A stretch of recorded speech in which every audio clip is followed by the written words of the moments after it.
الحمدللہ وحدہ والصلاة والسلام علی من لا نبی بعد اما بعد۔ سامعین کرام، دروس عقیدہ میں آج کے درس کا عنوان ہے لا الہ الا اللہ کی شہادت کے بعد شرائط۔ لا الہ الا اللہ کی شہادت دینے کی جملہ شرائط میں سے ایک شرط یہ ہے کہ زبان سے نہیں بلکہ دل کی گہرائیوں سے اس کو مان لینا، یعنی صدق و سچائی کے ساتھ اس کا اقرار کرنا۔ اللہ رب العالمین نے فرمایا الف لام میم احسب الناس ان یترکوا ان یقولوا آمنا وهم لا یفتنون وَلَقَدْ فَتَنَّا الَّذِينَ مِنْ قَبْلِهِمْ فَلَيَعْلَمَنَّ اللَّهُ الَّذِينَ صَدَقُوا وَلَيَعْلَمَنَّ الْكَاذِبِينَ۔ کیا لوگوں نے سمجھ رکھا ہے کہ ان کے کہہ دینے سے کہ ہم ایمان لے آئے انہیں چھوڑ دیا جائے گا اور ان کی آزمائش نہیں کی جائے گی؟ ان سے پہلے لوگوں کی ہم نے آزمائش کی ہے۔ اللہ تعالیٰ یہ ضرور جان لے گا کہ سچے کون ہیں اور جھوٹے کون ہیں۔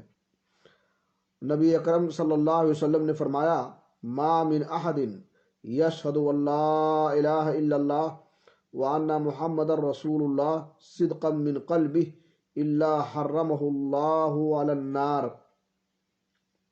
جو کوئی لا الہ الا اللہ محمد رسول اللہ کی دل سے سچی شہادت دیتا ہے، اللہ تعالیٰ اس کو جہنم پر حرام کر دیتا ہے۔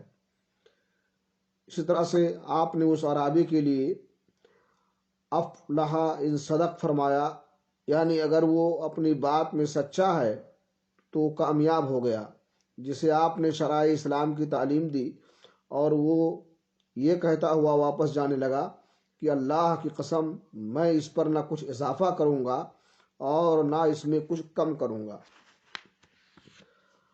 لا الہ الا اللہ کے اقرار کی ساتویں شرط ہے محبت کے ساتھ اس کا اقرار کرنا، یعنی اس کلمہ سے اور اس کے ماننے والوں سے محبت کرنا اور اسی کی بنیاد پر کسی سے دوستی و دشمنی کرنا۔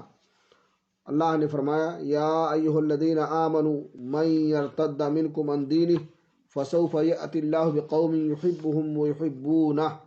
اے مومنو، تم میں سے جو اپنے دین سے مرتد ہو جائے تو عنقریب اللہ تعالیٰ ایسی قوم کو لائے گا جس سے وہ محبت رکھے گا اور اس سے وہ محبت رکھے گی۔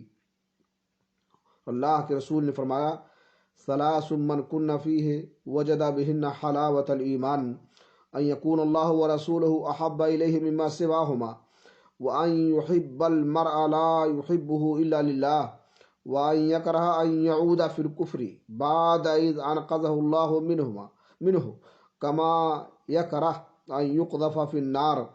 تین باتیں جس شخص میں پائی جائیں گی وہ ایمان کی حلاوت و چاشنی پا لے گا۔ پہلی یہ کہ اللہ و رسول اس کے نزدیک دوسروں سے زیادہ محبوب ہوں، دوسری یہ کہ وہ کسی شخص سے صرف اللہ کے لیے محبت کرے، تیسری یہ کہ وہ کفر میں دوبارہ واپسی کو جبکہ اللہ تعالیٰ اسے اس سے نکال چکا ہے ویسا ہی ناپسند کرے جیسا کہ اسے آگ میں ڈال دیا جانا ناپسند ہے۔